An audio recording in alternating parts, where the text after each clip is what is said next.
రేవంత్ రెడ్డి మేము వేరే ఎమ్మెల్యేలకు కూడా మేము సహకరిస్తున్నాము అని అంటున్నారు, ఇతర పార్టీ ఎమ్మెల్యేలకు కూడా. మరి మీ నియోజకవర్గానికి ఎన్ని నిధులు వచ్చి ఉంటాయి? వాటిని ఎట్లా ఖర్చు చేశారు ఇప్పటి వరకు?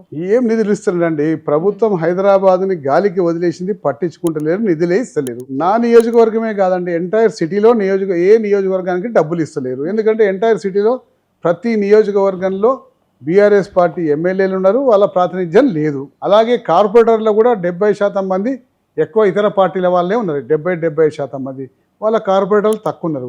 కాబట్టి హైదరాబాద్ సిటీలో ఏ డెవలప్మెంట్ చేస్తానికి ప్రభుత్వం ఇష్టపడకపోగా ఏమాత్రం కూడా పట్టించుకోకుండా గాలికి వదిలేసింది.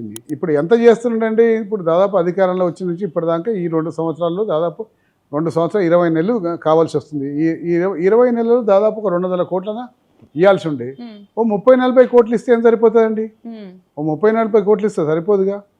ఇప్పటి వరకు 30-40 కోట్లు ఇచ్చి ఉంటారు, ఎక్కువ అంటే 50 కోట్లు ఇచ్చి ఉంటారు. ఇంత పెద్ద నియోజకవర్గంలో 50 కోట్లు అసలు ఏ మూలకు సరిపోవండి. కనీసం 200 కోట్ల 150 కోట్లు ఇచ్చినా కానీ సరిపోతుండే కొంచెం.